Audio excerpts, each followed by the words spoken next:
wa ashabihi wa ikhwani. Hadirin hadirat yang dirahmati Allah Subhanahu wa taala, kita lanjutkan bahasan kita dari kitab Al-Kabair. Kita lanjut pada bab berikutnya, babu ma jaa fi tamalluq wa madhal insan bima laysa fihi. Bab tentang at-tamalluq. Tamalluq itu mungkin kalau bahasa lebih tepat menjilat atau cari muka. Cari muka dan memuji orang lain dengan pujian yang tidak terdapat pada orang dipuji tersebut, yaitu menyebutkan perkara-perkara yang indah yang orang tersebut tidak memilikinya, ya. Sering mengatakan engkau adalah seorang yang dermawan padahal pelit misalnya. Engkau adalah orang berakhlak mulia padahal akhlaknya buruk. Dalam rangka apa? Dalam rangka cari muka, cari perhatian atau menjilat karena ada kepentingan duniawi sehingga memuji-muji orang tersebut.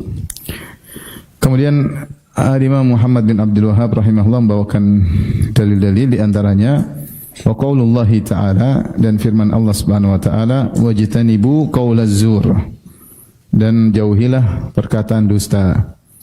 Perkataan dusta di sini umum, ya. Di antaranya misalnya bersaksi palsu, ya. Dan di antaranya adalah dusta ketika sedang memuji, dusta ketika sedang memuji. Terlebih dalam rangka untuk cari muka atau menjilat karena perkara duniawi.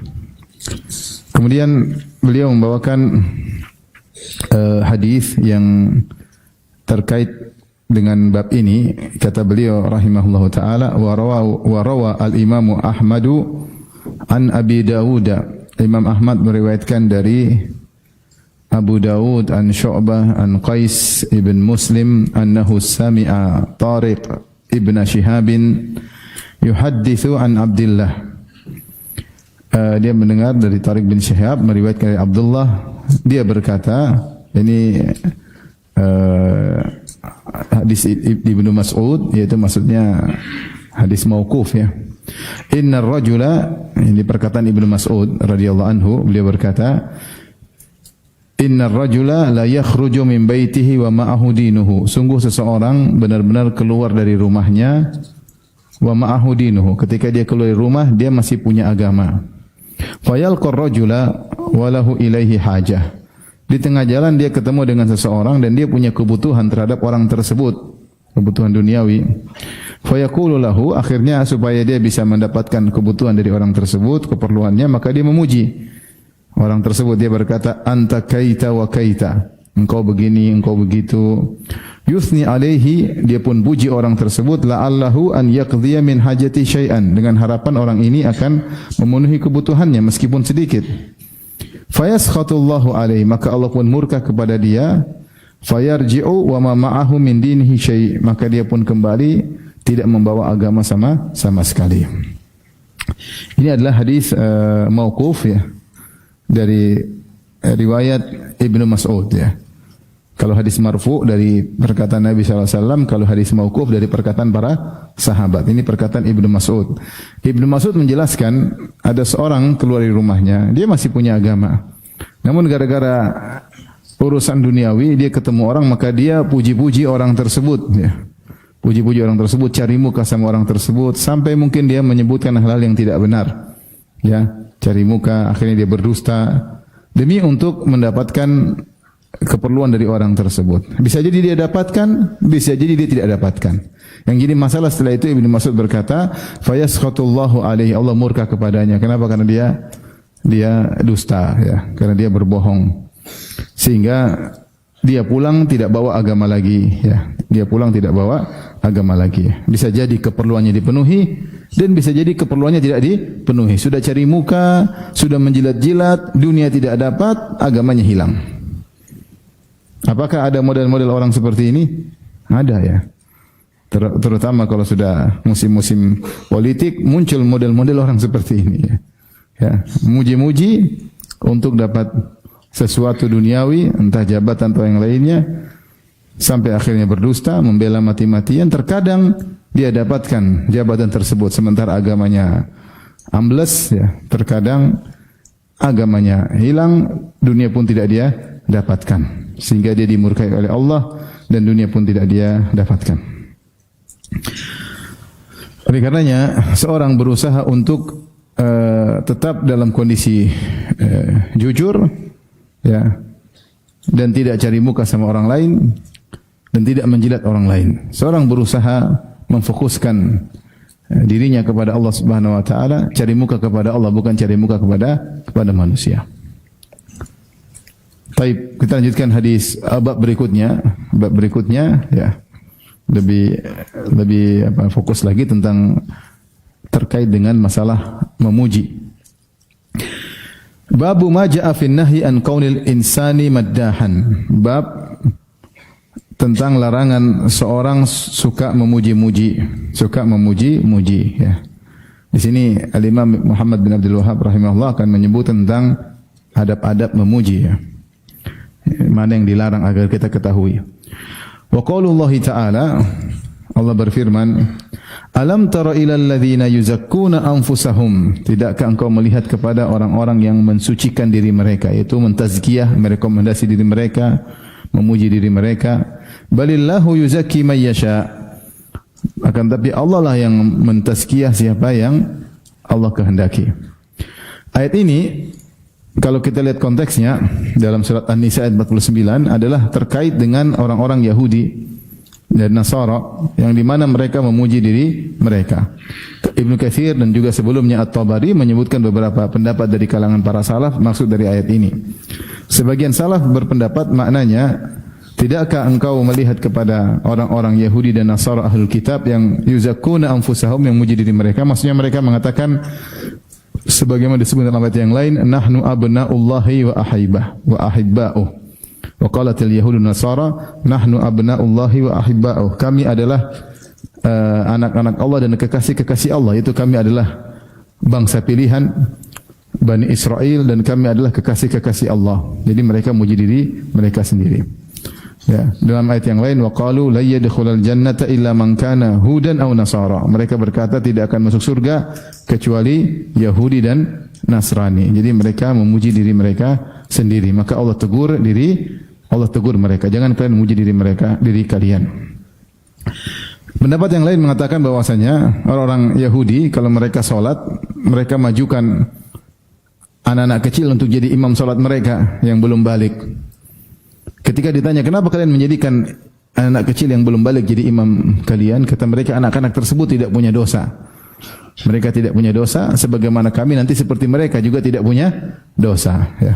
Maka Allah mengatakan, lihatlah mereka mensucikan diri mereka selayaknya anak-anak kecil yang tidak punya dosa. Pendapat yang lain dari kalangan para salaf mengatakan bahwasanya ayat ini turun tentang perkataan orang Yahudi yang di mana anak-anak mereka wafat masih kecil. Kemudian mereka berkata, tenang, nanti anak-anak kita beri syafaat sama kita, tenang.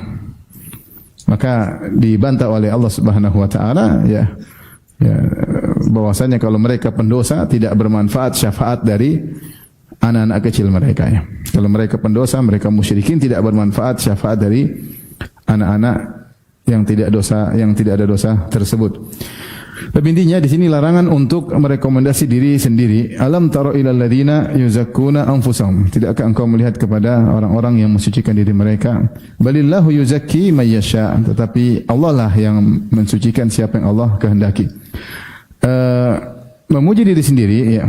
Seperti larangan dalam ayat yang lain kata Allah, fala tuzakku anfusakum huwa a'lamu biman ittaqa. Janganlah kalian merekomendasi diri kalian, Allah lebih tahu siapa yang lebih bertakwa. Maka tidak usah orang mengatakan saya begini, dia puji-puji dirinya sendiri, ya. Dengan bercerita sehingga derajatnya terangkat. Saya dulu begini, saya begini. Sebagian orang berusaha merekomendasi dirinya sendiri, baik secara langsung maupun secara tidak langsung. Dengan buat cita-cita tersebut, akhirnya audiens kemudian mengagungkan orang tersebut dengan berbagai macam cara dan metode. Namun orang yang labib, yang cerdas mengetahui dia sedang merekomendasi dirinya, sedang mengangkat dirinya, mensucikan dirinya. Maka Allah mengatakan fala tuzakku anfusakum, jangan kalian merekomendasi diri kalian, ya. Huwa a'lamu biman ittaqa, Allah yang lebih tahu tentang siapa yang bertakwa. Kemudian beliau membawakan hadis wali Muslimin anil Miqdad radhiyallahu anhu, Al-Imam Muslim meriwayatkan dalam sahihnya dari Al-Miqdad radhiyallahu anhu, anna rajulan ja'ala yamdahu Utsman. Ada seorang mulai memuji Utsman bin Affan. Utsman bin Affan mungkin ketika itu seorang Amirul Mukminin ya, maka dipuji oleh seorang, dipuji Utsman bin Affan. Fajathal Miqdadu ala rukbatayhi, maka Al-Miqdad kemudian bertelekan di atas dua lututnya, yaitu dia turun ke bawah sambil berdiri di atas dua lututnya. Faja'ala yahthu fi wajhi turab, maka dia pun melemparkan menaburkan tanah ke wajah orang yang memuji tersebut. Faqala lahu Utsman radhiyallahu anhu berkata, "Ma sya'nuk? Ada apa engkau wahai Al-Miqdad?" Qala Al-Miqdad berkata, "Inna Rasulullah sallallahu alaihi wasallam qala, sesungguhnya Rasulullah sallallahu alaihi wasallam bersabda, "Idza ra'aitumul maddahin fahthu fi wujuhihimut turab." Kalau kalian melihat ada orang-orang tukang puji-puji, maka lemparkanlah atau taburkanlah kepada wajah mereka tanah. Taburkanlah kepada wajah mereka tanah.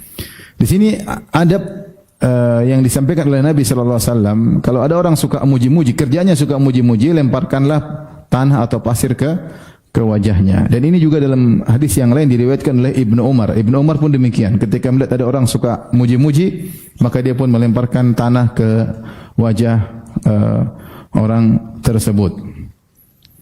Kemudian hadis berikutnya, wa fil musnad, dalam musnad an Muawiyah radhiyallahu ta'ala anhu, dari Muawiyah radhiyallahu anhu marfu'an, secara marfu', yaitu dari Nabi sallallahu alaihi wasallam, iyyakum wal madha fa innahu adz-dzabhu. Waspadalah kalian dari suka memuji-muji, sungguhnya memuji-muji itu adalah penyembelihan, yaitu menyembelih. Ya, menyembelih. Dalam riwayat ketika Rasulullah melihat ada seorang muji-muji saudaranya, kata Rasulullah SAW, qata'tum dhahra akhik, engkau telah mematahkan punggung saudaramu. Ya. Tapi memuji orang lain, ya, memuji diri sendiri tidak boleh. Ya. Muji-muji diri sendiri, saya begini. Allah berkata, "Fala tuzakku anfusakum." Jangan kalian memuji diri kalian, merekomendasi diri kalian. Makanya di antara perkataan para ulama, kalau ada orang ngaku-ngaku jadi wali, maka jangan percaya. Kenapa? Karena ciri-ciri wali Allah tidak memuji diri sendiri. Saya seorang wali, saya begini, udah jangan percaya ya. Ya. Karena wali tidak akan memuji-muji apa? Dirinya. Adapun memuji orang lain, jika dalam kondisi ada kemaslahatan tertentu ya, dan tidak berlebih-lebihan, maka hukumnya boleh. Maka hukumnya boleh, sebagaimana di zaman Nabi sallallahu alaihi wasallam, Hasan bin Thabit terkadang memuji-muji sebagian sahabat atau memuji Nabi sallallahu alaihi wasallam, Nabi biarkan selama tidak berlebihan ya. Dan apalagi kalau ada maslahat seperti memotivasi seseorang, ketika Rasulullah SAW misalnya mengatakan, ni'ma ar-rajulu Abdullah law kana yusalli lail, sebaik-baik seseorang adalah Abdullah bin Umar seandainya dia tidak meninggalkan salat malam. Di sini Rasulullah SAW memuji, memotivasi, dia mengatakan ini lelaki terbaik kalau dia tidak tinggalkan salat malam. Demikian juga Nabi SAW memuji misalnya Abu Bakar di hadapan Abu Bakar, ya, untuk mengenalkan kepada para sahabat tentang keutamaan Abu Bakar. Rasulullah berkata dalam hadisnya bahwasanya ma nafa'ani malun qat ma nafa'ani malu Abi Bakar. Tidak ada harta bermanfaat kepadaku sebagaimana manfaat hartanya Abu Bakar. Karena Abu Bakar banyak membantu Nabi di awal-awal dakwah ketika orang-orang tidak punya uang untuk membantu Nabi sallallahu alaihi wasallam. Yang pertama kali membantu adalah Abu Bakar, dan Abu Bakar berulang-ulang membantu Nabi sallallahu alaihi wasallam, bahkan berinfak dengan seluruh hartanya. Maka Rasulullah SAW puji Abu Bakar di depan Abu Bakar, ma nafa'ani malun qat ma nafa'ani malu Abu Bakar. Tidak ada harta bermanfaat kepadaku seperti manfaatnya harta Abu Bakar. Maka Abu Bakar pun menangis, fabaka Abu Bakar. Abu Bakar menangis dan berkata, ma nafsi wala mali illa laka ya Rasulullah. Tidaklah diriku dan hartaku kecuali untuk Anda wahai Rasulullah sallallahu alaihi wasallam. Di antara tujuannya agar orang tahu bagaimana keutamaan Abu Bakar As-Siddiq ya. Seperti Rasulullah SAW mengatakan, lau kuntu muttakhidan ahadan khalilan min ummati latakhadtu Abu Bakrin khalila. Kalau saya boleh menjadikan kekasih dari umatku, tentu saya akan menjadikan Abu Bakar sebagai kekasihku. Kalau ada maslahat kita memuji seorang seperti tadi untuk menjelaskan keutamaannya, ya, dengan syarat kita tahu orang ini tidak kemudian jadi takabur, tidak ujub, maka tidak mengapa. Ya. Demikian juga di antara maslahat misalnya kita memuji sebagian dai atau sebagian ulama, ya. Ada orang tanya, oh, masya Allah dia begini, ambil manfaat darinya. Tidak jadi masalah, ya. Tetap kita menjaga jangan sampai yang dipuji kemudian menjadi ujub atau takabur. Demikian juga di antara maslahat adalah ketika ada seorang down, masih lagi tidak percaya diri, kemudian kita puji supaya dia husnudzon kepada Allah Subhanahu wa taala atau supaya dia semangat misalnya. Seperti yang dilakukan oleh Khadijah radhiyallahu taala anha ketika memuji Nabi sallallahu alaihi wasallam. Ketika Rasulullah sallam turun dari Jabal Nur, dari Gua Hira dalam kondisi ketakutan karena datang malaikat Jibril memeluknya, kemudian melepasnya sambil berkata, "Iqra." Bacalah, kata Nabi, "Ma'a Nabi qari", saya tidak bisa baca, dipeluk, dilepas lagi. Ketika turun Rasulullah SAW ketakutan, sampai Rasulullah SAW mengatakan, "Laqad khasyitu ala nafsi." Sungguh aku khawatir keburukan menimpa diriku, yaitu ada seperti berprasangka buruk. Maka kemudian Khadijah memuji Nabi SAW, menyebutkan keutamaan-keutamaan Nabi. Kata Khadijah, "Kalla fa wallahi abshir la yukhzikallahu abada." Sekali-sekali tidak ada keburukan akan menimpamu ya wahai suamiku. La yukhzikallahu abada, Allah tidak akan menghinakan engkau selamanya. Innaka latasilur rahim, engkau senantiasa nyambung silaturahmi. Ini Khadijah sedang memuji Nabi. Innaka latasilur rahim, engkau suka menyambung silaturahmi. Orang seperti engkau suka nyambung silaturahmi tidak akan dihinakan. Wa tasduqul hadis, engkau selalu jujur. Orang jujur seperti engkau enggak akan dihinakan oleh Rabbul Alamin. Wa tahmilul kalla wa taksibul ma'dum, engkau membantu orang yang susah. Orang seperti kau tidak akan dihinakan oleh Allah. Wa taksibul ma'dum, bahkan ada orang tidak bisa cari nafkah, kau cari nafkah buat dia. Ya. Kemudian wa taqrid dhaif, engkau suka menjamu tamu. Orang seperti engkau suka menjamu tamu tidak akan dihinakan oleh Allah. Wa tu'inu ala nawa'ibil haq, dan engkau suka membantu orang terkena musibah. Di sini dijadikan dalil oleh sebagian ulama, kalau tidak salah Nawawi, bahwasanya memuji terkadang dibolehkan jika ada maslahatnya. Ya. Bahkan seseorang terkadang menyebutkan tentang kebaikan dirinya, ya. Kalau memang benar-benar ada maslahatnya, seperti Ibnu Mas'ud pernah berkata, kalau saya tahu ada seorang a'lamu minni bi ayat bil Quran tablughuhul matiyah, kalau saya tahu ada orang yang lebih tahu tentang Al-Quran daripada saya, yang saya bisa datang kepadanya, maka saya akan mendatanginya. Itu Ibnu Mas'ud mengatakan, saya orang paling ngerti tentang Al-Quran di zaman itu. Ya. Artinya dia berbicara, ya. Dia tahu tentang tafsir Al-Quran yang dia sampaikan. Ini ada sedikit pujian pada diri sendiri. Kenapa? Untuk kemaslahatan orang, agar tidak usah ragu ketika mengambil ilmu dari beliau radhiyallahu taala anhu. Seperti perkataan sebagian sahabat yang lain, ayu sama'in tudhilluni wa ayu ardin tuqilluni, langit mana yang akan mengayomiku dan bumi mana yang akan menaungiku jika aku berkata tentang ayat Al-Quran yang aku tidak punya ilmu. Saya tidak pernah begitu. Ini seperti ada sedikit rekomendasi, tapi ada tujuan, yaitu agar jangan sampai orang tersebut ragu, menuduh kita seakan-akan kita berbicara tanpa ilmu, ya. Intinya kalau ada pujian, ada maslahat, diperbolehkan. Tapi kita tidak buka besar-besar, karena bukanlah kebiasaan para salaf kemudian muji. Mereka terkadang sesekali kalau ada keperluan. Itu pun dengan syarat. Di antara syaratnya, ketika kita memuji orang, pertama harus memuji dengan yang sesungguhnya. Yang sungguhnya memang ada pada dia. Tidak boleh kita berbohong. Oh, dia ini begini, Masya Allah, padahal enggak begitu, ya. Ya. Ini anak Masya Allah hafal Quran 30 juz, padahal juz 30, ya. Tentu enggak boleh, bohong namanya, ya. Masya Allah ini selalu sholat malam, maksudnya sholat isya, misalnya enggak boleh. Ini namanya, kita tahu itu enggak boleh kita bohong, kita mengucapkan pujian-pujian yang tidak beradab. Ini namanya dusta. Fajtanibu qaulaz zur, wajtanibu qaulaz zur. Ya, dan jauhilah perkataan dusta. Muji enggak boleh apa? Enggak boleh dusta. Yang kedua, dengan syarat kita kalaupun kita harus muji, maka kita tidak tahu hakikat orang tersebut. Kita bilang Masya Allah saya tahu orang ini rajin, dia belajar rajin, Masya Allah saya tahu dia akhlaknya baik. Kalaupun kita harus muji, maka kita mengatakan wallahu hasibuhu ahsabuhu kadzalik wallahu hasibuhu. Itu menurut persangkaanku, yang lebih tahu adalah siapa? Allah. Wala uzakki 'ala Allahi ahadan. Aku tidak akan mendahului Allah dalam merekomendasi seorang. Allah lebih tahu. Makanya dalam hadis kata Rasulullah SAW, "Idza kana ahadukum madihan sahibahu la mahalah." Kalau ada salah seorang dari kalian harus merekomendasi saudaranya, harus memuji saudaranya, falyaqul, makanya dia berkata, ahsabuhu kadzalik. Itu menurutku. Wallahu hasibuhu, Allah yang lebih tahu tentang dia. Wala uzakki 'ala Allahi ahadan. Aku tidak mungkin merekomendasi seorang mendahului Allah. Allah yang lebih tahu, ya. Sehingga ketika kita mengucap tersebut, kita seakan-akan berkata kepada orang itu zahirnya seperti itu. Adapun hakikat dia sendirian di rumah, bagaimana amalan hatinya, saya tidak tahu. Menurut saya dia baik, tapi wallahu hasibuhu, Allah yang lebih tahu. Wala uzaki 'ala Allahi ahadan. Aku tidak mau mendahului Allah. Ini makanya kalau kita dapat rekomendasi, sebagian ulama ketika tulis rekomendasi mereka tambahkan itu. Ya. Inilah yang saya tahu, Allah yang lebih tentang dirinya, dan aku tidak akan mendahului Allah Subhanahu wa taala.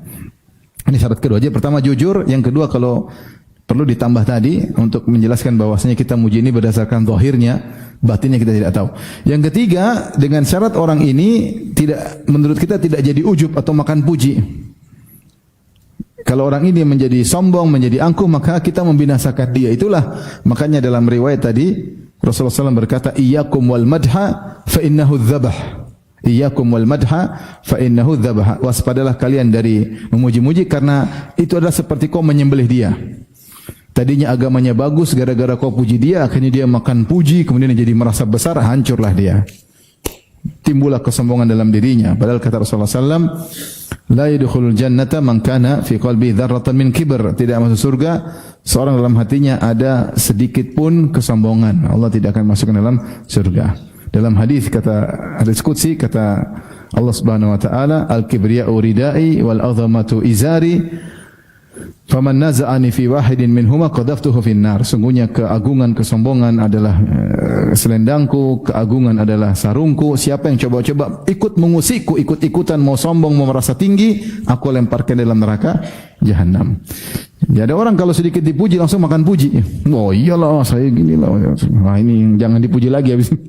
Jangan dipuji lagi, karena nampak ketika baru dipuji sedikit dia langsung kepalanya besar. Topinya enggak cukup lagi. dia langsung enggak kuat menghadapi apa? Pujian. Enggak kuat. Hatinya berubah. Maka jangan sembarang kita muji-muji orang, karena memuji orang itu bisa membuat agamanya berubah, bisa membuat hatinya berubah. Iyyakum wal madha, hati-hatilah kalian memuji-muji. Fa innahu dzabah, karena memuji itu bisa menyembelih dia. Dalam riwayat yang lain, qata'ta dhahra akhik, kau telah mematahkan punggung saudaramu. Tadinya dia ikhlas, tadinya dia tulus, jadi rusak, ya. Jadi rusak. Bahkan disebut oleh sebagian ulama, misalnya ada dai ceramah, terus orang-orang terpukau. Terus dia tanya sama muridnya, tadi gimana ceramah Ustaz? Jangan bilang, oh Ustaz, jangan. Biasa aja Ustaz, kurang ilmiah. Biar dia tidak, karena dia bisa jadi sombong, bisa jadi angkuh. Kalau orang memuji semua orang terkesima, padahal ceramah kosong. Kita jangan, ya, karena sebagian orang ada penjilat-penjilat di sekitarnya. Ring satunya penjilat semua, sehingga dia lupa diri akhirnya. Tidak ada yang nasihati dia merasa dirinya hebat, padahal tidak ada apa-apanya. Karena murid-muridnya ring satunya memang penjilat semua. Gimana? Ya. Makanya justru kalau ada kelihatan seorang ingin dipuji, jangan dipuji. Jangan dipuji, ya. Oleh karenanya, tatkala memuji harus dilihat situasi dan kondisi. Karena Rasulullah SAW melarang kalau memuji tanpa aturan. Kalau memuji tanpa aturan bisa memberi mudarat kepada yang memuji maupun yang dipuji. Yang memuji bisa jadi akhirnya bohong, ya enggak? Bohong, menutup-nutupi, menambah-nambahin. Ini namanya orang muji, nutup-nutupi, nambah-nambahin. Yang kedua, dia juga bisa akhirnya selalu cari muka. Cari muka berarti dia riya. Dia muji itu riya. Bukan karena tulus, tapi karena ingin dipuji oleh yang dipuji. Dia ingin dipuji oleh yang dia puji. Ya. Sehingga dia cari muka kalau bahasa kita. Ini juga adalah penyakit. Orang melakukan sesuatu cari muka, bukan mencari keridhaan Allah, tapi cari muka. Sehingga dia terjerumus dalam dua bahaya. Pertama bisa jadi dia terjerumus dalam kebohongan, dia tahu, dia tambah-tambahin, itu bohong, enggak boleh. Yang kedua tadi dia akhirnya kerjaannya cari muka, jadi penjilat. Pekerjaan yang buruk seperti itu. Jadi penjilat ya. Yang kedua terkait dengan yang dipuji. Yang dipuji bisa jadi kalau dia tidak kuat dia bisa jadi ujub ataupun apa sombong. Seseorang ketika dipuji-puji oleh audiensnya, oleh pengikutnya, dia semakin merasa tinggi, akhirnya angkuh. Dia sudah merasa sampai kedudukan yang tinggi sehingga mulai dia merendahkan orang lain. Kenapa? Karena terlalu banyak yang muji dia. Imannya enggak kuat, hatinya enggak kuat. Kemudian yang kedua, kalaupun dia orang saleh tidak suka dipuji, terkadang buat dia malu, dia enggak enak, dia enggak suka dipuji, tapi akhirnya jadi muka jadi merah, dia enggak suka. Dia enggak suka. Oleh kita dapati para ulama kita tidak suka dipuji. Tidak suka dipuji. Syekh Abdul Razak hafizahullah, saya sering beberapa kali dengar cerita ketika Syekh Muhammad bin Shalih Al-Utsaimin rahimahullah datang di UIM kemudian menyampaikan nasihat, maka kalau tidak salah Syekh Abdul Razak menjadi pembawa acara, kemudian berkata akan menyampaikan nasihat kepada kita al-allamah. Al-allamah itu artinya orang yang sangat alim kalau bahasa Arab. Al-allamah Muhammad bin Shalih Al-Utsaimin, maka Syekh langsung uskut, kata Syekh diam. Kata Syekh diam.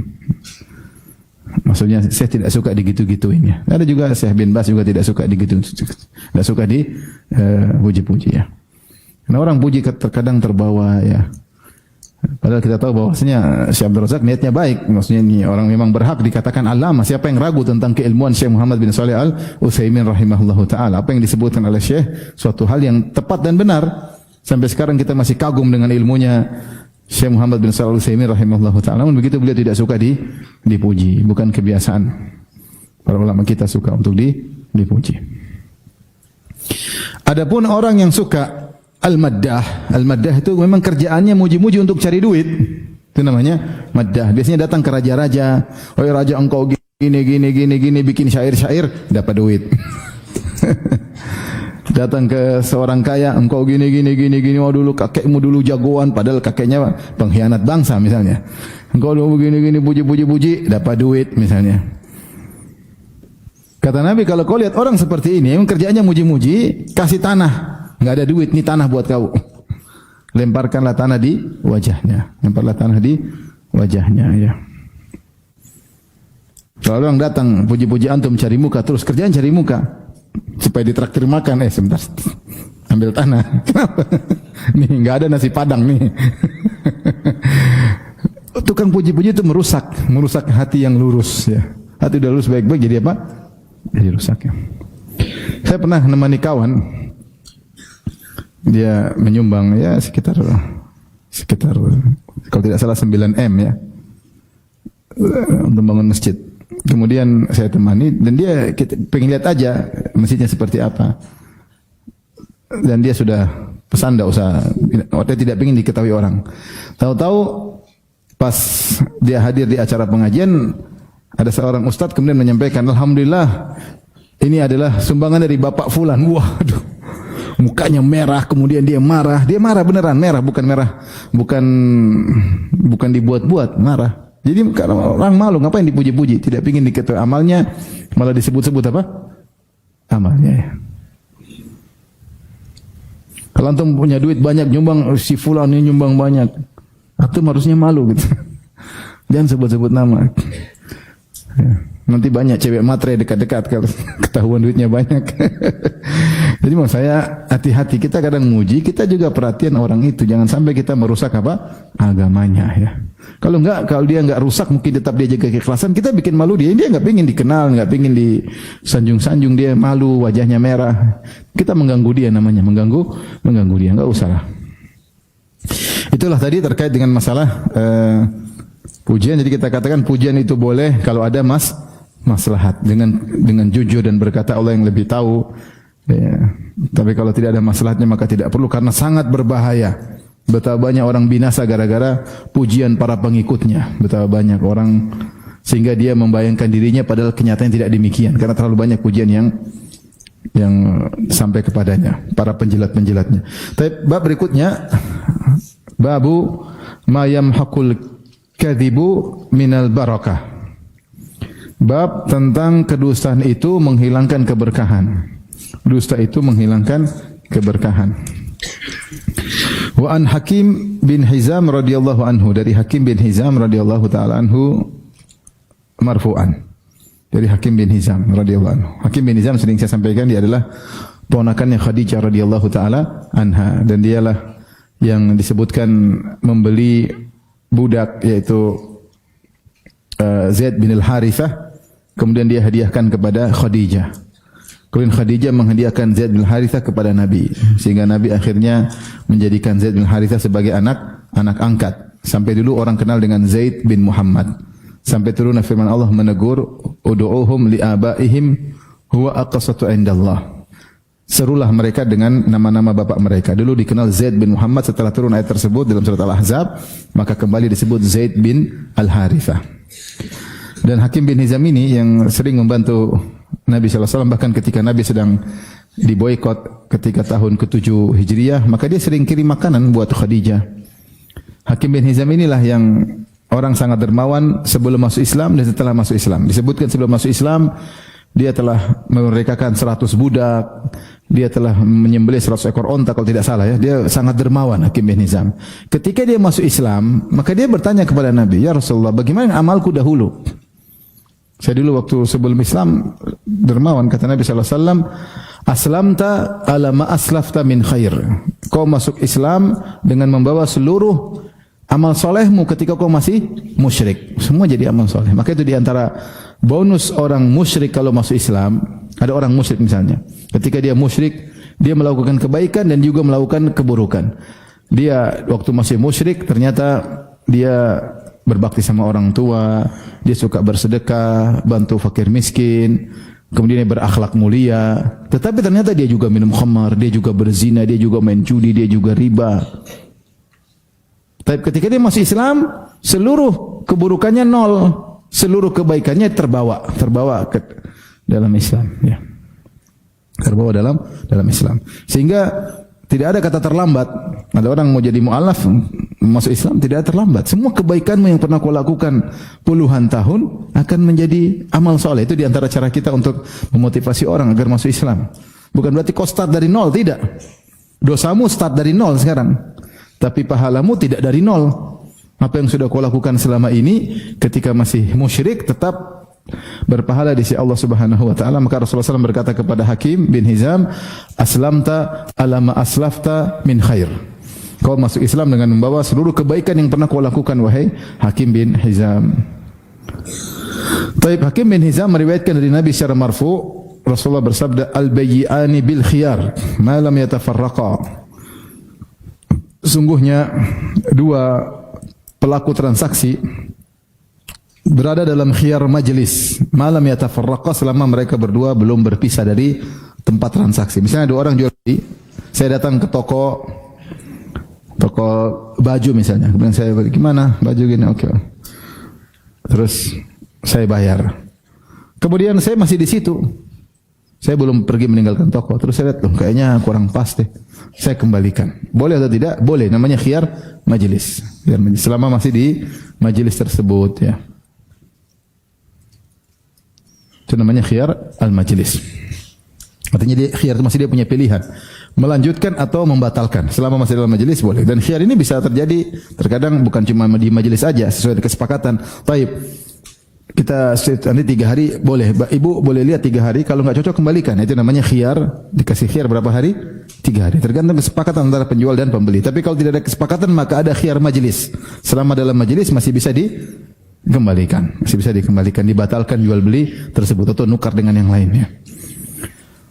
Jadi pembeli dan penjual atau kedua pelaku transaksi berada dalam khiyar al-majlis, yaitu masih boleh berubah pilihan mau lanjutkan atau batalin transaksi tersebut malam yatafarraqa, selama mereka belum berpisah.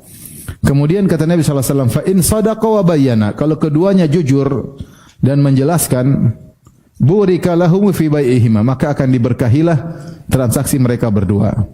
Wa in katama wa kadzaba, kalau mereka berdua menyembunyikan aib-aib barang dagangan mereka, karena dahulu juga ada jualan tidak mesti pakai duit, terkadang ada barteran, bayar pakai apa, barang sama barang. Kalau mereka berdua menyembunyikan aib-aib dalam barang tersebut, wa kadzaba, dan bohong, keduanya bohong, muhiqat barakatu bai'ihima, maka akan dihapuskan keberkahan transaksi mereka berdua. Ini adalah ancaman dari Nabi SAW sekaligus motivasi. Ancaman jangan sampai bohong dan menutupi aib barang, dan motivasi untuk jujur dalam jual beli. Karena kalau siapa yang jujur akan diberkahi oleh Allah Subhanahu wa taala. Nah, kalau seorang jual beli, meskipun untungnya sedikit, dia jujur. Misalnya dia jual mobil. Mobil gimana Pak? Model berapa? Ini model 2024. Tapi tahun awal, tahun Januari misalnya. Atau ini model bukan tahun belakangan, tahun awal Januari. Gimana kondisi mobil? Ya ada tabrakan, ada goresan ya, seperti itu ya. Meskipun tidak ditanya, kalau memang ada perlu aib dia jelaskan. Ini mobil pernah ketabrak di belakang. Ya, makanya saya perbaiki, jelasin. Semua perkara yang bisa mempengaruhi harga wajib bagi dia untuk menjelaskan. Tidak boleh tutup-tutupi meskipun tidak ditanya. Meskipun tidak ditanya. Apalagi kalau ditanya, mobil oke. Pernah kecelakaan? Enggak pernah. Ketabrak truk? Enggak pernah. Dalam hati enggak pernah ketabrak truk, tapi pernah ketabrak mobil yang lain. Ini semua bohong. Kalau dia jujur, mungkin untungnya sedikit, benar. Jujur, ini rusaknya apa lagi? Ini rusak, akinya begini, akinya baru ini. Semua rusak, akhirnya harga mobil dari 300 juta jadi 100 juta. Enggak apa-apa. Berkah tapi, berkah. Itulah ujian berat bagi para penjual mobil. Secara umum jual barang-barang juga demikian. Jadi kalau jujur, dia takut dan dia tahu harga barang akan turun. Apalagi kalau ternyata juga dia dibohongin sama orang lain. Dia dibohongin oleh bakul mobil. Kemudian dia kalau jujur dia rugi, maka dia juga bohong lagi. Ini tidak boleh. Maka seorang yakin bahwasanya jika dia jujur, dia menjelaskan meskipun untungnya sedikit, tapi untung itulah berkah. Kalau disebut berkah oleh Nabi sallallahu alaihi wasallam, berarti banyak kebaikan yang akan datang. Itu harta akan buat dia bertakwa kepada Allah Subhanahu wa taala. Itu harta akan mendatangkan rezeki yang lainnya. Itu harta kalau dimakan oleh istri dan anaknya, maka akan menjadikan mereka anak dan istri yang salehah ya. Itu namanya hartanya berkah. Tapi kalau dia bohong, dia tutup aib-aibnya, kemudian akhirnya untungnya banyak tapi tidak berkah. Untungnya tidak banyak tapi tidak berkah. Harta itu akan membawa kebinasaan baginya. Saya bacakan perkataan Syekh Shalih Al-Fauzan hafizahullah taala. Beliau berkata,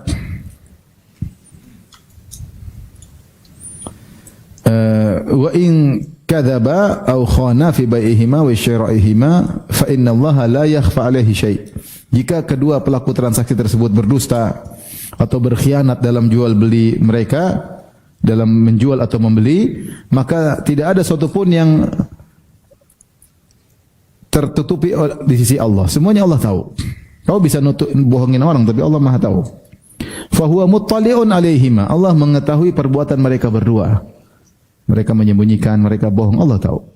Fa innahu yamhaqu barakata bai'ihim. Maka Allah akan menghilangkan keberkahan dari transaksi jual beli mereka berdua.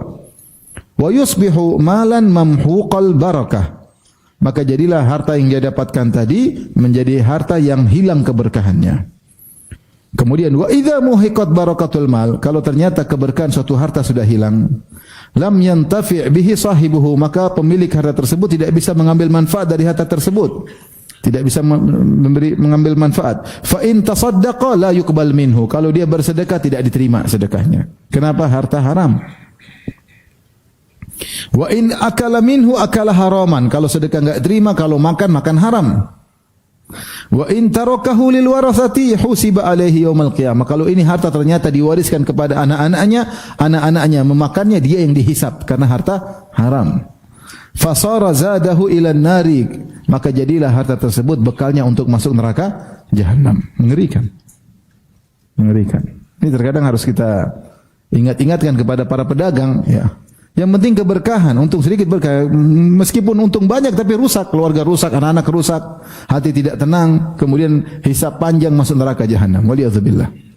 Ayulah min nabatan suhtin fannaru aula bihi. Semua daging yang muncul gara-gara haram maka lebih pantas untuk dibakar oleh api neraka jahanam. Ada hadis yang sering disampaikan oleh Syekh Abdul Razak. Rasulullah SAW bersabda, "Arba'un idza kunna fika." Empat perkara kalau ada pada dirimu, fala alaika ma fataka minad dunya. Kalau kau punya 4 perangai ini, maka dunia yang luput darimu tidak akan memberi mudarat kepadamu. Jangan pedulikan. Yang penting kau punya 4 perkara ini. Ini penting bagi para pedagang. Apa 4 perangai tersebut? Kata Nabi SAW, hifdzu amanah, jaga amanah. Wa sidqul hadis, jujur. Ya. Wa husnu khuluqin, berakhlak mulia. Wa iffatu tu'matin, yaitu tidak makan yang haram. Kau punya 4 ini, meskipun kau tidak dapat dunia, tidak memberi mudarat kepadamu. Jaga amanah, jujur, akhlak mulia, jangan makan haram. Ini sulit dilakukan oleh para pedagang, apalagi para ikut tender, wah susah ya. Amanah susah, jujur juga susah. Kalau perlu nyogok-nyogok, ya. Akhlak mulia juga susah. Orang banyak terkadang masuk dalam perdagangan jadi pembohong, jadi sampai saya ketemu dengan sebagian seorang kerja di suatu kegiatan usaha. Dia bilang, "Ustaz, semua yang ikut usaha seperti saya ini 90% semuanya bajingan, Ustaz. Yang 10% baru belajar jadi bajingan," katanya. Isinya kacau semua, bohong, dusta, main perempuan, ini pokoknya nyogok sana, nyogok sini. Memang cepat kaya, tapi isinya semua kejahatan. Tidak berkah, sebenarnya tidak berkah. Hisab panjang di akhirat. Kalau sedekah tidak diterima. Jadi warisan anak-anak yang nikmati, kita yang dihisab. Pokoknya jujur, jaga amanah, akhlak mulia. Makan halal, tidak dapat dunia, cuek aja. Nanti Allah kasih yang lain. Ikut tender. Ternyata kalau jujur nggak dapat, ya udah nggak usah. Apa? Ada tawaran usaha, tapi situ isinya sogok menyogok, haram, nggak usah. Bismillah. Ma alaika, fama alaika ma fataka min dunya. Kata Nabi, tidak akan beri mudarat kepadamu dunia yang luput darimu. Nggak usah peduli. Akan ada cara Allah kasih yang halal. Dan saya sering sampaikan, seorang rezekinya sudah dicatat oleh Allah. Mau cara halal, cara haram, hasilnya sama. Kalau kamu ikut cara-cara haram, maka banyak cara halal yang Allah tutup. Harusnya nanti dibuka oleh Allah, tapi karena kau sudah tergoda dengan cara haram, cara halal yang akhirnya Allah tutup. Tapi kalau kau bertahan, Allah akan buka cepat atau lambat, karena rezekimu tidak berubah. Itu saja. Kata Nabi SAW, "Inna Jibrila nafatha fi ruhi." Sungguhnya Jibril telah memberi wahyu kepadaku, dari Allah Subhanahu Wa Taala, anna nafsan lan tamuta hatta tastakmila rizqaha. Tidak ada satu jiwa pun yang meninggal kecuali telah sempurna rezekinya, sebagaimana yang dicatat.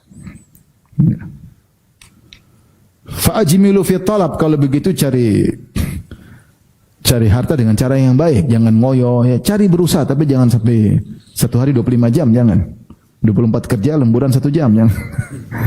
Kata Nabi SAW, khudhu mahalla, ambil yang halal, da'u maharum, yang haram tinggalkan, selesai. Itu kaidah. Ragu-ragu syubhat tidaklah, nanti Allah buka yang lain. Jangan gara-gara terbayang keuntungan banyak akhirnya haram dia ambil. Jadi saya ingatkan kepada orang-orang yang bekerja apapun, hati-hati. Termasuk diantaranya penjualan jasa. Jasa, misalnya jasa travel juga hati-hati. Ngibulin tamu-tamu Allah. Hati-hati, ngeri. Hotel bintang 5, sampai sana ternyata bintang 7. Aduh. Ini terjadi. Beberapa kali terjadi. Apalagi musim-musim high season. Jualan hotel belum ada. Ngeri. Sekamar berdua ternyata sekamar berdelapan. Subhanallah. Nanti saya dibohongin broker. Terus kalau broker tipu kamu tipu tamu Allah, dibohongin sama kamu. Ya kalau kamu ditipu, resiko lah. Seperti ibarat orang jualan mangga manis. Ada yang beli 1 kilo, ternyata asam semua. Kau bilang mangga manis. Ternyata 1 kilo saya beli asam semua. Sudah Pak, saya sebakul ditipu orang. Kau baru 1 kilo saya tipu. Baik, kalau kau ditipu jangan tipu orang. Kau dibohongin broker jangan jadikan kemudian ini korban. Itu semua namanya pedagang ya, risiko. Jadi maka jangan sampai bohong ya. Kita ini alhamdulillah jujur masih bisa makan alhamdulillah. Taruhlah antum kerja nggak dapat duit, antum bisa dapat uang zakat masih bisa makan alhamdulillah. Nggak apa-apa kalau antum memang sudah kerja setengah mati nggak bisa datang ke masjid, saya sudah kerja setengah mampus nggak ada harta, boleh uang zakat. Ya udah memang jatahmu rezeki dari uang apa? Zakat. Tapi jangan makan haram. Jangan dolimi orang. Setiap makan yang kau makan harta haram itu dagingmu siap dibakar oleh api neraka jahanam. Kau tidak akan kuat dibakar dengan neraka jahanam. Nggak usah lah. Diiming-iming untungnya gini nggak usah. Jadi kalau sudah berkah diambil, meskipun kelihatannya banyak, kalau tidak berkah semuanya mendatangkan kesengsaraan. Percuma. Baik. Jadi jujur, bismillah, cuek aja ada tawaran haram, enggak. Allah akan buka jalan yang lain. Enggak usah. Dan sudah banyak contohnya. Seorang bertahan jujur, Allah bukakan jalan yang lain. Bab terakhir yang kita sampaikan pada kesempatan kali ini, bab man tahallama walam yara syai'an, walam yara syai'an. Seorang yang mengaku-ngaku mimpi padahal dia tidak mimpi dengan mimpi tersebut. Ini bagian dari dusta. Ini semua tadi contoh-contoh dusta ya. Memuji dengan dusta, ya kan? Memuji dengan dusta, menjilat dengan memuji dengan dusta, memuji dengan dusta supaya dapat keuntungan duniawi. Tadi juga berjualan dengan dusta. Di antaranya adalah dusta dalam bermimpi. Dia ngaku-ngaku mimpi dan akhirnya menguntungkan dia. Rawal Bukhari, Al-Imam Bukhari meriwayatkan an Ibni Abbasin radhiyallahu anhuma, dari Ibnu Abbas radhiyallahu anhuma marfu'an, secara marfu' yaitu dari Nabi sallallahu alaihi wasallam.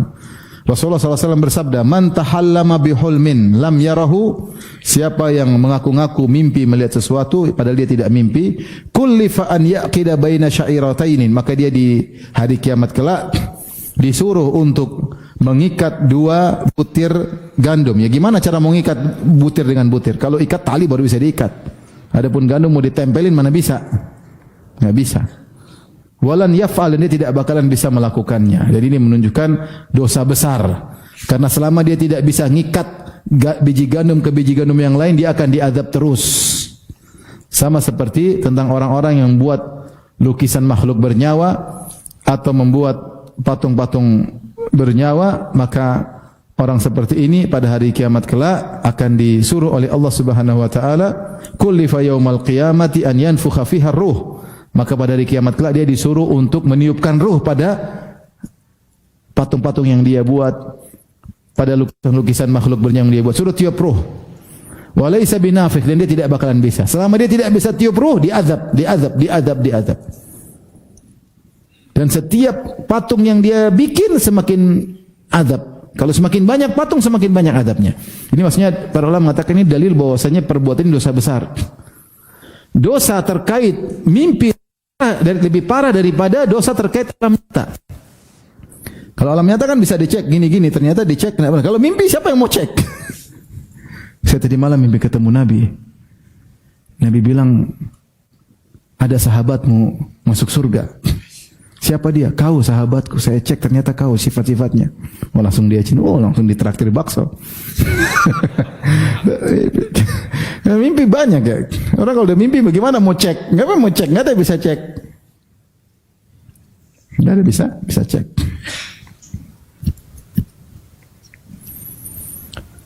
Dan sudah banyak orang jualan agama dengan mimpi. Contohnya dilakukan oleh siapa? Dilakukan oleh penulis Fusul Hikam, yaitu Ibnul Arabi.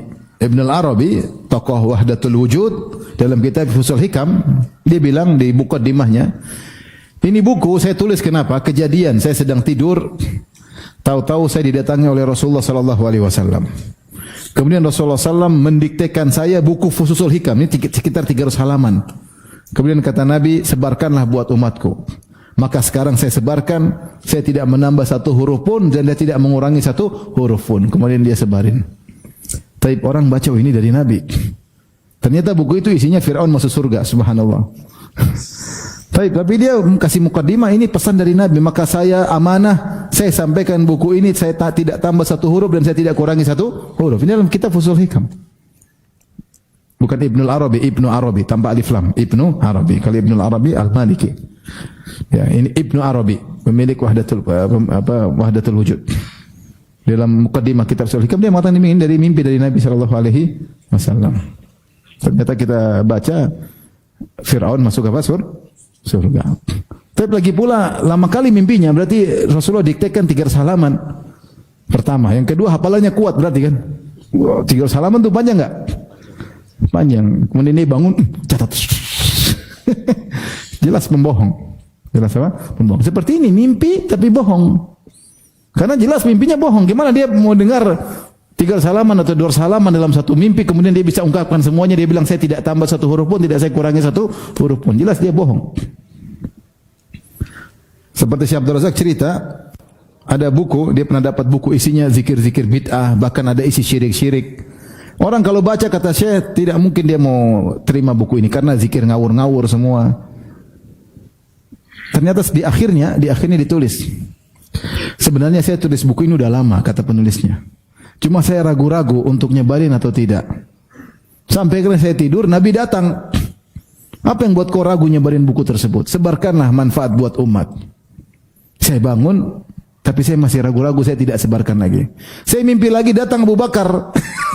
Kenapa kau ragu-ragu? Sebarin aja. Kemudian datang Umar, datang Utsman, datang lagi. Akhirnya saya sebarin demi kemaslahatan. Orang yang baca ini orang awam. Ini buku luar biasa ini kan. Namanya orang awam suka apa? Mimpi. Dengar suka cerita-cerita begitu kan. Apalagi cerita, saya tadi malam ketemu Nabi. Seperti dulu ada seorang mimpi. Saya bantah dia. Dia bilang apa? Saya ketemu Nabi. Kemudian Nabi bilang panggil saya sini, masuk ke dalam kemah bersama Nabi. Kata dia, saya masih ada tugas ya Rasulullah, pengen dakwah dan macam-macam. Kata Nabi, kalau umurmu kau akan bersamaku sebelum 40 tahun. Baik. Tahu-tahu dia meninggal umur 42 atau 41. Kan berarti mimpi Nabi salah dong. Sudah gembar-gemborkan, ternyata Nabi salah mimpi. Ternyata dia salah mimpi. Berarti Nabi bohong. Nabi bilang kau meninggal sebelum 40, ternyata dia meninggal umur berapa? 41 ya. Kan bohong namanya. Tapi orang dengar cerita begini, Masya Allah, mimpi ketemu Nabi, satu kemah sama Nabi. Kalau satu kemah sama Nabi kan sama-sama di surga. Orang awam kan mahamnya seperti itu. Jadi bahaya kalau orang ngaku-ngaku mimpi, ternyata dia tidak mimpi. Karena dalam mimpi tersebut ada rekomendasi terhadap dirinya. Saya bertemu Abu Bakar, bertemu Umar, bertemu Utsman ya. Karena macam-macam. Saya pernah ketemu orang, saya ketemu Nabi. Benar ketemu Nabi ya. 3 hari saya mimpi berkelahi dengan setan. Berkelahi. Hari keempat saya mimpi ketemu Nabi. Ketemu Abu Bakar, Umar, Utsman. Bagaimana wajahnya? Saya tanya. Wajahnya bercahaya, Firanda. Ada jenggotnya enggak? Enggak ada. Wah, itu Nabi palsu kata saya enggak. Nabi Rasulullah, Umar semua berjenggot. Sampai ada satu orang datang pada saya pernah ngisi di luar negeri, ada orang datang, Ustaz, benar Ustaz, saya pernah mimpi, cuma saya malu mau cerita. Saya pernah mimpi ketemu Nabi Ustaz, saya datang ketemu dia, cuma saya ragu, karena Nabi pakai songkok nasional, terus pegang rokok, jadi saya ragu-ragu, ini Nabi bukan, cuma saya mau cerita malu, sekarang saya cerita sama antum Ustaz. Jadi saya mimpi ketemu Nabi, cuma saya ragu, Nabi kok modelnya seperti ini. Jadi, itu pun dia jujur. Itu jujur, dia tidak bohong. Tapi yang dia lihat dibuktikan ternyata bukan apa? Nabi, kan Nabi punya ciri-ciri khusus. Namun banyak orang cerita-cerita mimpi-mimpi ini. Siapa yang ngaku-ngaku mimpi padahal tidak, dosa besar. Dosa besar. Karena dalam mimpi terkadang membuat orang awam mudah terkesima. Oh, gimana kita mau ganggu dia? Mimpi ketemu Nabi, Nabi bilang dia begini, Nabi bilang kakeknya begini, Nabi bilang bapaknya begini, orang semua terpesona. Sehingga dalil semua hilang. Orang mendahulukan perasaan daripada dalil. Kita sekarang hidup di zaman banyak orang lebih mendahulukan perasaan daripada dalil, daripada akal sehat. Oleh karena siapa yang mengaku mimpi, maka dia ternyata tidak benar, maka dia dosa besar. Taib azan ya. Taib azan, kalau yang bertanya saya persilakan. Wallahu ta'ala alam, insyaallah kita lanjutkan kesempatan yang lain.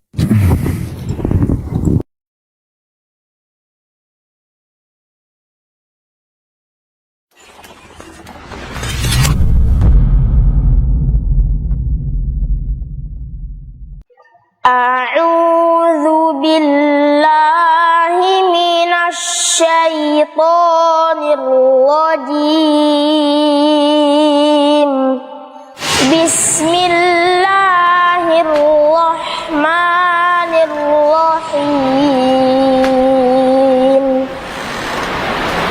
والفجر وليال عشر والشفع والوتر والليل إذا يسر هل في ذلك قسم لذي حجر Assalamualaikum warahmatullahi wabarakatuh. كيف فعل ربك Allah Ar-Razzaq, Dzul Quwwatil Matin.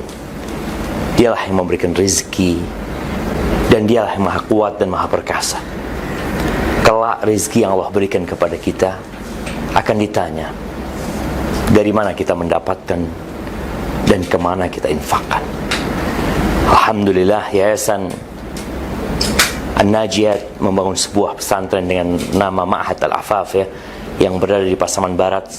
Al-Rasa ini menjadi salah satu tempat bagi kita untuk menginfakkan harta kita di sana. Dan yakinlah, mana qasad sadaqatun min mal, sedekah itu tidak akan mengurangi harta kita. Bismillah, alhamdulillah, wassalatu wassalamu ala rasulillah, haula wala quwata illa billah. Para pemirsa dan para muslimin yang dimuliakan Allah subhanahu wa ta'ala, saat ini saya sedang berada di lokasi pembangunan Ma'had Al-Afaf di Pasaman Barat yang sedang berlangsung pembangunannya. Ada pembangunan masjid dan juga pembangunan asrama, pembangunan lokal dan juga rumah para pengajar. Alhamdulillah, pembangunan sudah mulai berjalan ya, sebagaimana yang antum saksikan sekarang. Pekerjaan masih dalam proses ya, masih dalam tahap pembangunan.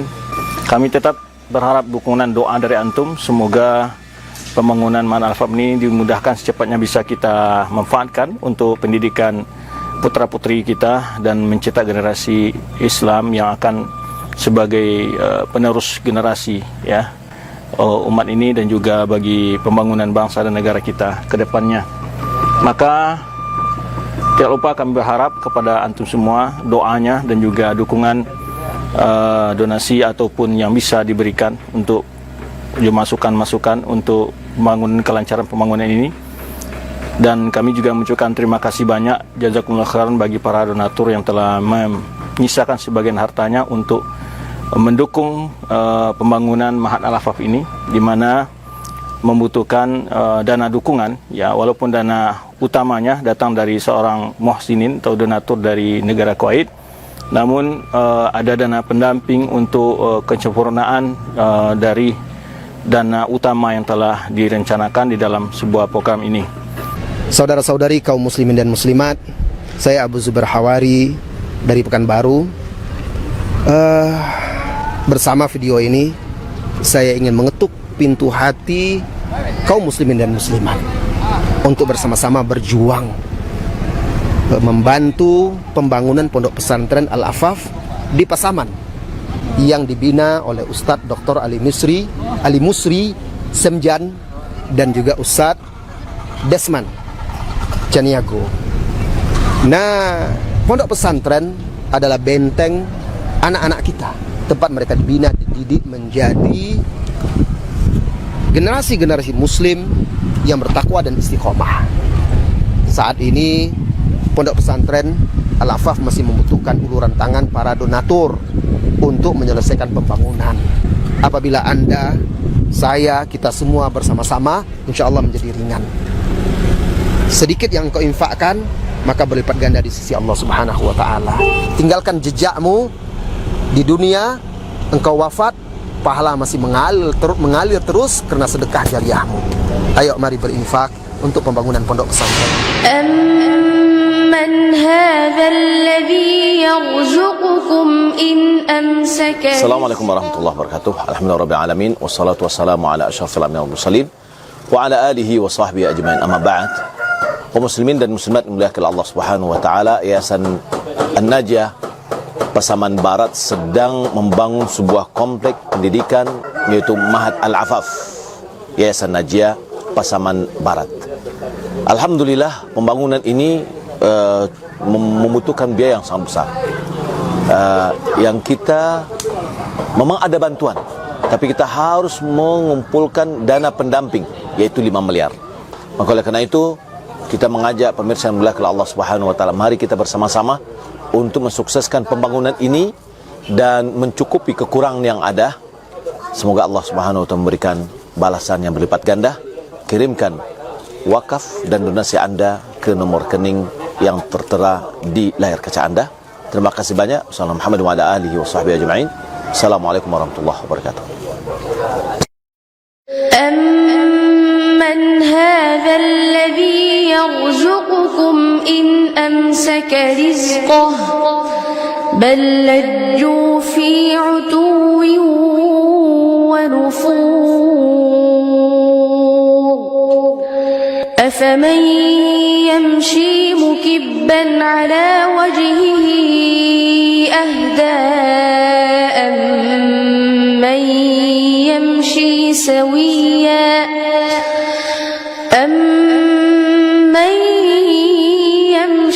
سويا على صراط مستقيم للمتقين مفازا حدائق وأعنابا وكواعب Assalamualaikum warahmatullahi wabarakatuh. وكأسا Kaum muslimin, kaum muslimat yang dimuliakan oleh Allah Azza wa Jal, Yayasan An-Najah di Pasaman Barat membutuhkan bantuan donasi Anda untuk menyelesaikan proyek pembangunan pesantren yang mendidik anak-anak kaum muslimin, kaum muslimat yang ada di Sumatera Barat dan provinsi yang berada di sekitarnya. Semoga amal jariah yang Anda berikan, berapapun rupiahnya, dicatat oleh Allah Azza wa Jalla sebagai amal soleh yang menyelamatkan kita, Anda dan semuanya di dunia dan akhirat. Assalamualaikum warahmatullahi wabarakatuh. Muslimin dan muslimat di mana saja antum berada, semoga senantiasa dirahmati Allah Subhanahu wa taala. Saudara kita kaum muslimin yang berdomisili di Pasaman Barat memiliki lembaga pendidikan Ma'had Al-Afaf yang dinaungi oleh Yayasan An-Najah Pasaman Barat. Sekarang mereka dalam proses pembangunan sarana ibadah, pendidikan dan juga asrama bagi santri dan juga tenaga pengajar. Oleh karena itu, pada kesempatan yang mulia ini kami mengajak kaum muslimin di mana saja berada untuk ikut berpartisipasi, memberikan yang terbaik dari kekayaan harta yang Allah curahkan pada kaum muslimin untuk membantu saudara-saudara kita di Pasaman Barat menyelesaikan proyek pendidikan dakwah yang bertujuan untuk mendidik generasi Islam yang akan melanjutkan tongkat estafet perjuangan Islam menuju masyarakat yang mulia, bermartabat, memiliki akidah yang benar, akhlak yang mulia dan amal yang soleh, sehingga mereka menjadi orang-orang yang akan membuka pintu kebaikan. Mari kita bersama-sama ta'awun lil birri wat taqwa untuk mensukseskan proyek pembangunan Ma'had Al-Afaf Yayasan An-Najah di Pasaman Barat. Semoga Allah Azza wa Jalla membalas yang sedikit dari harta yang kaum muslimin donasikan, membalasnya dengan berlipat ganda yang akan menjadi tabungan akhirat kita semua di akhirat kelak. Demikian, mudah-mudahan Allah mengetuk pintu hati kita dan membuka tangan kita dan juga menggunakan jari jemari kita untuk bisa mentransfer apa saja yang mampu kita bisa transfer ke rekening yang telah disediakan oleh Yayasan An-Najah. Demikian, wassalamualaikum warahmatullahi wabarakatuh. Bismillahirrahmanirrahim. Assalamualaikum warahmatullahi wabarakatuh. Alhamdulillah rabbil alamin, wassalatu wassalamu ala asrafil anbiya'i wal mursalin نبينا ورسولنا محمد وعلى آله وأصحابه ومن تبعهم بإحسان إلى يوم الدين. Saudara-saudari kaum muslimin, kaum muslimat dimanapun berada, yang semoga senantiasa dirahmati dan dimuliakan oleh Allah Subhanahu Wa Taala. Kita hidup di dunia dalam proses perjuangan dengan segala yang kita miliki, dengan tenaga, dengan waktu, dengan harta. Dan dengan harta, Al-Quran banyak berbicara, menganjurkan, mendorong kita untuk menyediakan harta kita, mempergunakan harta kita, walau seminimal berapapun kita punya. Kita diperintah oleh Nabi SAW untuk menjauh dari neraka. Kata Nabi, fattaqun nar walau bisyikki tamrah. Takutlah neraka walau hanya dengan sebelah dari satu butir kurma yang kamu punya. Sementara di sini saudara-saudara kita di Pasaman Barat ada sebuah pondok pesantren Al-Afaf di bawah Yayasan An-Najiyah, sedang proses pembangunan yang luar biasa yang nanti akan berkumpul di sana generasi muda kaum muslimin untuk belajar agama, untuk mengenali Allah, mengenali agama Islam, mengenali nabinya, kemudian mereka mengajarkan kepada yang lainnya. Dan sangat menarik bagi orang yang beriman untuk menyisihkan hartanya sementara mereka membutuhkan bantuan dari kaum muslimin. Maka saya, Aspri Rahmat Azai, menghimbau semua, siapapun kaum muslimin dimanapun berada, untuk bekerja sama, nata'awun 'alal birri wat taqwa, dengan saudara-saudara kita di sana, sehingga harta kita nanti akan kita lihat buktinya di mana Allah Subhanahu wa taala akan memperbanyaknya di hari akhirat. Bahkan satu butir kurma akan bisa menjadi sebuah gunung yang besar. Maka mari, jangan ditunggu lagi, kesempatan untuk kita berbagi, nata'awan al birri wa taqwa. Semoga Allah Subhanahu wa taala menerima amal ibadah kita, dan semoga Allah mengikat antara kita dengan jalan-jalan yang seperti ini dalam iman dan taqwa. Waffaqani Allahu wa iyyakum lima fihi ridha. Wa sallallahu wa sallam wa baraka wa an'am ala nabiyyina wa rasulina Muhammad wa ala alihi wa ashabihi wa man tabi'ahum bi ihsanin ila yaumiddin. Wassalamu alaikum warahmatullahi wabarakatuh. Bismillahirrahmanirrahim. Alhamdulillah wassalatu wassalamu ala Rasulillah wa ala alihi wa sahbihi wa man wala, wala haula wala quwwata illa billah, amma ba'd. Kaum muslimin dan muslimat rahimana wa rahimakumullah. Allah Azza wa Jalla berfirman, "Wa man ahsanu qawlan mimman da'a ila Allah wa 'amila salihan wa qala innani minal muslimin." Siapa yang lebih baik perkataannya dari orang yang mengatakan bahwa aku beriman kepada Allah, kemudian mengajak kepada jalan Allah Subhanahu wa taala dan mengatakan aku termasuk orang yang berserah diri. Dan di antara cara dan metode terbaik untuk mendakwahkan adalah mengarahkan, mendidik anak-anak kaum muslimin untuk diajarkan agama dan juga ilmu-ilmu kepada mereka. Mereka adalah pemuda yang siap mengemban tugas dan bisa lebih baik dari generasi sebelumnya. Pesantren Al-Afaf, Yayasan An-Najiyah Pasaman Barat berkomitmen untuk merealisasikan hal itu. Kini mereka dengan beberapa tenaga pengajar dan juga dipimpin oleh Ustadz Disman dan juga Ustadz Ali Misri Sembilan Putra berusaha untuk merealisasikan cita-cita tersebut. Pembangunan pesantren sudah mulai bergerak dengan beberapa partisipasi, kontribusi dari kaum muslimin, para donatur.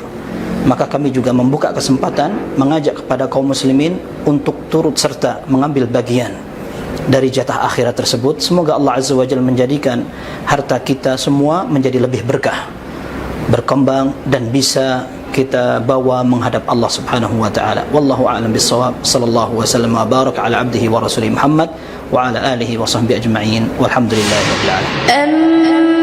أمن هذا الذي يرزقكم إن أمسك رزقه بل لجوا في عتو ونفور أفمن يمشي مكبا على وجهه أهدى أمن يمشي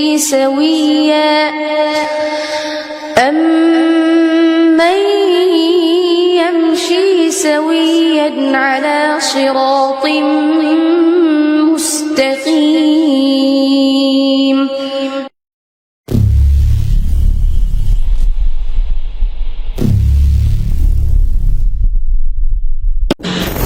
Hadirilah Daurah Pasaman Barat 2025. Tidaklah kita Allah perintahkan untuk beribadah kecuali agar kita beribadah itu dengan keikhlasan, mengharap pahala dan ridha dari Allah Tabaraka wa Ta'ala. Bersama Ustaz Abu Thahir LCMA Hafizahullahu Ta'ala, alumni Universitas Islam Madinah.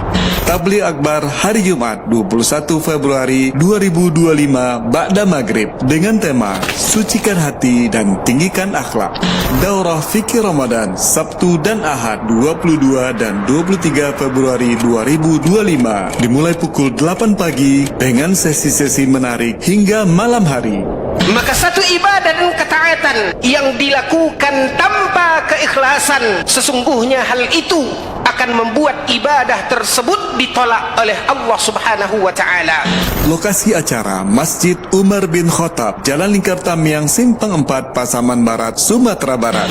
Jangan lewatkan kesempatan berharga ini. Acara ini diselenggarakan oleh Yayasan An-Najiyah Divisi Dakwah, didukung oleh Najiyah TV dan Radio Pasaman FM 101,9. Jazakumullahu khairan.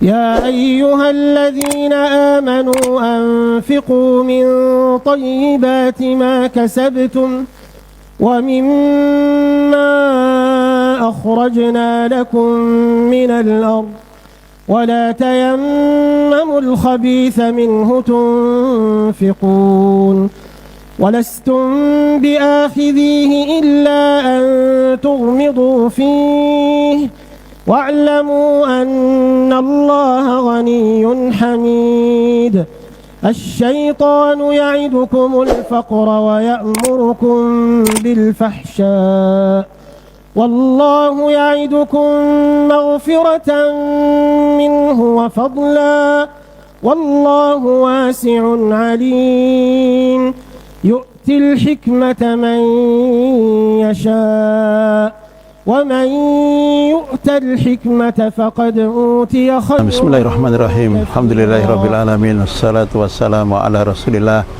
Muhammadin wa ala alihi wa sahbihi wa mawala wa ba'd. Hari ini saya berkesempatan berkunjung ke Pasaman, dan siang ini kita bisa mengunjungi televisi Najiyah.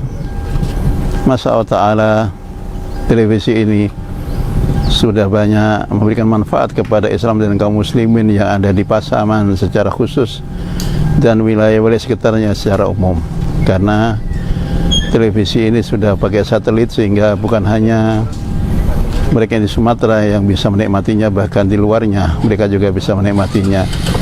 Ada hal yang penting kita sampaikan kepada para pemirsa.